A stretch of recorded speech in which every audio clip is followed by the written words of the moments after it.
Good morning all, and now officially arrived in Pai.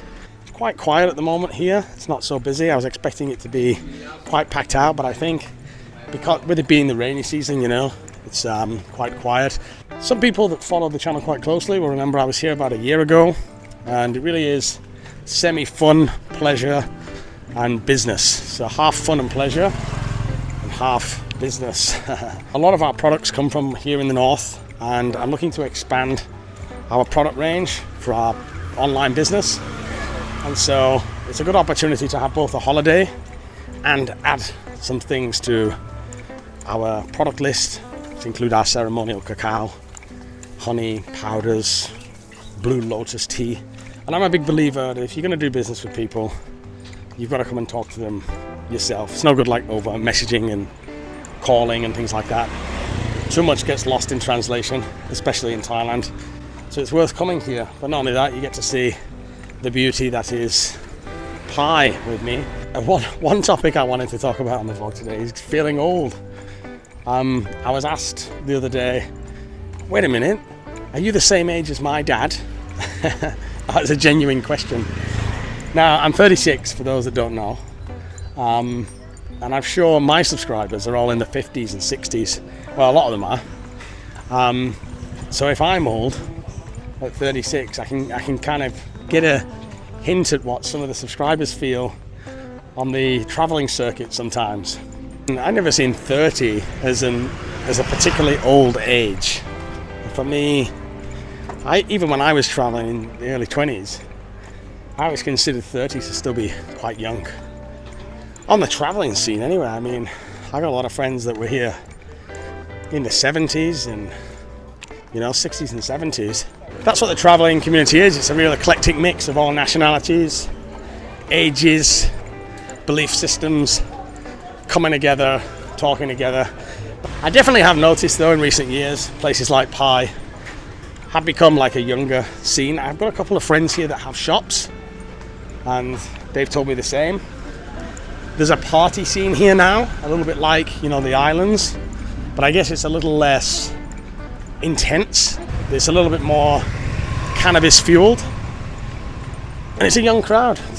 Usually on gap years, there's been a few people I've spoken to on this trip, and they're students taking some time out of their studying, coming to visit Chiang Mai, Pai, Thailand. Many people are only here for about 4 weeks from my limited little survey. 4-week trips, 5-week trips, and fewer long-timers I've bumped into this time. A couple of my friends have left Pai for a kind of a less busy atmosphere, which is quite ironic because Pai used to be the place where you come to for the less busy atmosphere of Chiang Mai. You wanted to get away from the hustle and bustle of Chiang Mai, you'd come to Pai. For those that have been coming to Pai for many years, I think my first time here was around 15 years ago when I first arrived to live in Thailand. For those that remember, it wasn't quite as built up and quite as, how do you say it, like high end. It's become quite high end. The restaurants look really nice and clean, nothing wrong with it, but it's become there's money being pumped into it, of course. And you can see the streets are quite quiet. I've got a few days here in Pai, so I'm going to take you to a couple of the spots that a couple of friends that live here know. I think, to be honest guys, if I wasn't in Buriram, if I didn't live in Buriram, we would probably live in Pai. Or we would live on one of the outer skirts of Pai where a lot of people, I was just saying, are moving. Now they're getting to the more quieter zones outside of Pai. And not only that, the slightly cheaper zones for long-term rent. If they want to be in the nature, they want to be in the forest, So yeah, I imagine we would live up here in the hills. Don't ask me why, it's just a place that I fell in love with a very long time ago, and just remains nostalgic to me. And the climate's nice up here. You're within the mountains. The only problem is the burning, of course. Now, a lot of people that do live here full time, they go to Koh Phangan or the islands during the burning season. So they'll split the time between an island, a nice island, and then the other half when it's burning up here, and then the other half they'll head back up to Pai. I love these sprays, but not on my camera. So nice cooling spray, but not good for the camera. It's such a scenic, picturesque point, Pai. I was told where the market was, down here. Quite a famous little market, this one. There's been a few people recognize me on this trip and say hello, you know. But one girl said, well, you're that influencer. And I said, no, I hate that word. I hate that word, influencer. Everybody's struggling to become like an influencer and like get their thing first. You know, there's so many YouTubers and Instagrammers and TikTokers and stuff like that. And I know it's rich coming from me that I put my life on camera, but I don't want to be perceived as an influencer. An influencer suggests that you influence people.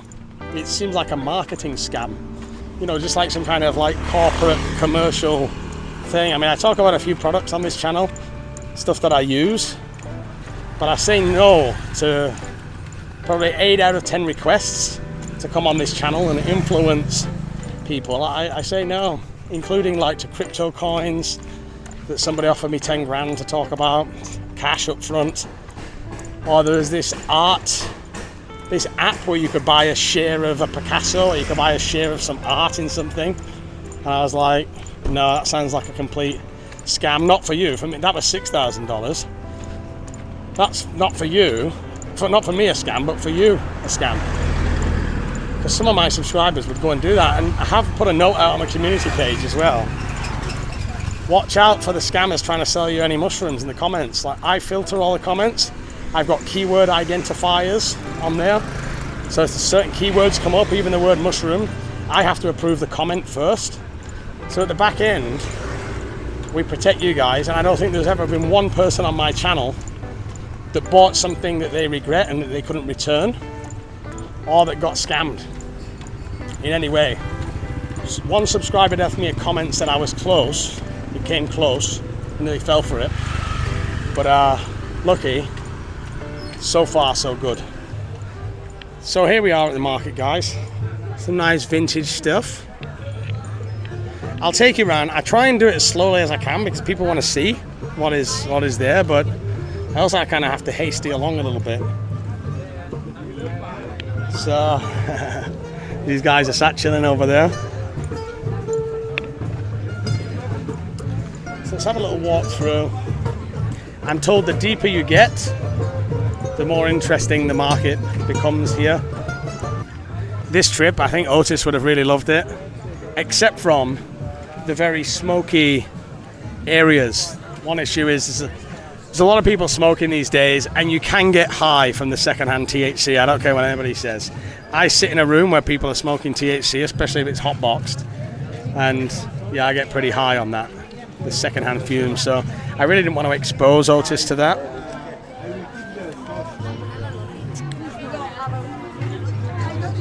And so they're having a bit of a party down here midday. That's why I like Pai. They never stop. Fresh breads. That looks absolutely delicious.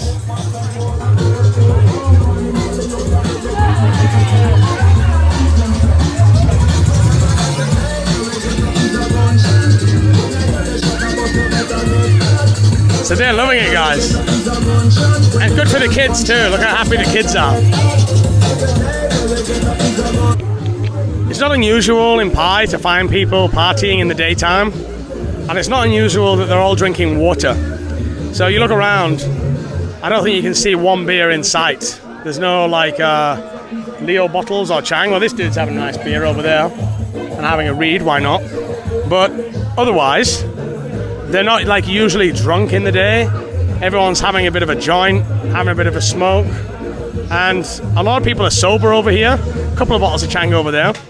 But that's another reason why I like the atmosphere, because you can still have a bit of fun and not feel like you need to drink.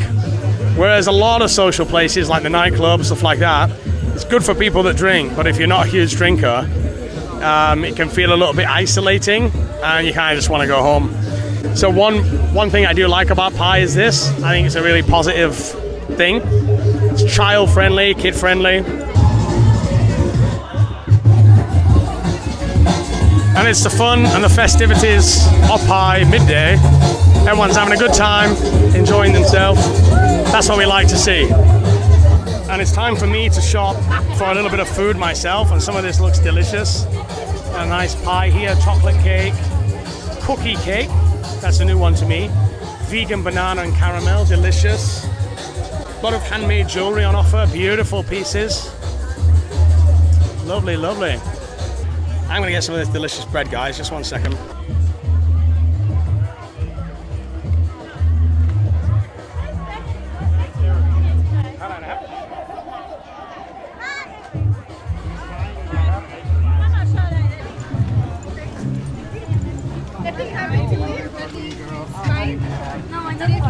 Sorry, really? So this is an arts and crafts zone. Handmade belts, handmade bags, a lot of handmade crafts here. Dreadlocks if you want to stick them in. Some jewelry, a lot of handmade soaps and more jewelry and clothes here. So, and also you got some honey available. And I believe this market is every Saturday. So if you're ever in Pai, there's something like this going on every Saturday for you, and somewhere you can come and chill out in the day, especially if you're a non-drinker like me. This is phenomenal. Absolutely phenomenal. I know it just looks like bread, and I've been eating a bit of bread on this. I got a taste for it in Chiang Mai, just trying out the old sourdough. But the texture of it is absolutely fantastic. Oh, if you're ever here, I recommend this bread, guys. No, this is amazing. This was the best choice. Now I'm tempted to go back and see what else they've got. And I'll definitely be taking a piece of this home for tonight. I'm meeting a friend here now. Apparently he's bringing his chessboard, so it'll be a little bit of chess. He's introducing me to some of the locals. Maybe I'll bring him on camera, unless he doesn't want to be. You're gonna start with that finger? Right, okay, this is Pen. She wanted to open the vlog up with her finger. Oh, I'm supposed to get her face out. There we go. Just only my finger. Just she wanted to open it. Oh yeah, here we go, just the finger. This is what Pai's about. This is kids having fun, parents dancing together with the kids. It really is a free and easy celebration. Here's the juggling corner. There's a lot of this kind of stuff that goes on in Pai. So there's a lot of fire juggling, a lot of ecstatic dance.